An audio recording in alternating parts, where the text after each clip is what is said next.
दिल्लीतील नीट पेपर फुटीवरून सुरू असलेल्या विद्यार्थी आंदोलनावर आणि आंदोलनाला पाठिंबा देणाऱ्या विरोधी पक्षांवर टीका करताना रयत क्रांती संघटनेचे नेते सदाभाऊ खोत यांनी वादग्रस्त वक्तव्य केलंय। इंडिया आघाडी आणि महाविकास आघाडी ही देशात अतिरेक्यांसारखी परिस्थिती निर्माण करते असं खळबळजनक विधान त्यांनी केलंय। त्यांच्या याच विधानावरून पुण्यातील काँग्रेसचे शहराध्यक्ष प्रशांत जगताप यांनी प्रत्युत्तर देत सदाभाऊ खोत यांचा उल्लेख कडकनाथ कोंबडी चोर असा केलाय। पाहुयात ते नेमकं काय म्हणाले। भाजप पुरस्कृत आमदार सदाभाऊ खोत यांनी आज त्यांचे अकलेचे तारे तोडलेले आहेत। दिल्लीमध्ये जंतर मंतरवर जे काही विद्यार्थ्यांचं देशातल्या तरुणाईचं मोठं आंदोलन होत आहे, त्या आंदोलकांना आणि इंडिया आघाडीला दहशतवाद्यांचं स्वरूप किंवा दहशतवादी संबोधित करण्याचं महापाप किंवा एक बालिशपणाचं स्टेटमेंट हे सदाभाऊ खोत यांनी दिलंय।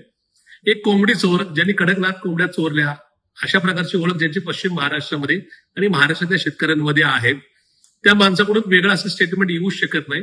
कारण की एकूणच कोंबड्या चोरूनच ज्यांनी आपले प्रपंच चालवला, अशाच प्रकारची एक वाईट चेष्टा ज्यांच्या बाबतीत चालू आहे, जे स्वतः राज्याचे कृषी राज्यमंत्री असताना ज्यांच्यावर कोंबडी चोरीचा आणि कडकनाथ कोंबड्यांच्या एकूणच प्रकरणामध्ये काही कोटीचा भ्रष्टाचार केल्याचा आरोप झाला आणि ज्यांनी त्या संदर्भात राजीनामा पण देण्याचं काही या ठिकाणी औचित्य दाखवलं नाही, ते आज धर्मेंद्र प्रधान यांनी राजीनामा देऊन अशा प्रकारचा सल्ला सांगत, म्हणजे एक चोर दुसऱ्या चोराला सल्ला सांगण्याचं कामकाज करतोय। त्यामुळे सदाभाऊ खोत, आपण आपल्या लायकीप्रमाणे या ठिकाणी वागावं।